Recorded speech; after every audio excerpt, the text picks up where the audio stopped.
હવે દયાળુ આશીર્વાદની વાત એવી છે, આજે ઘણા વર્ષ પહેલાં એક નાના બાળક આપણી સાથે હેતપીત રાખતા હતા અને આજે તો એ યુવાન થઈ ગયા.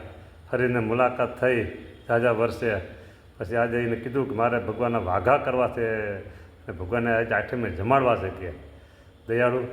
તો એ કાચા રાકેશભાઈ યુવાન વાઘા આપને એને બનાવ્યા છે અને થાળી એનું છે પ્રભુ. અને બાળક યુવાન ઉંમર ઘણી નાની કહેવાય છે એની. મહારાજ હજી એને સંસારમાં ઘણું આગળ વધવાનું છે.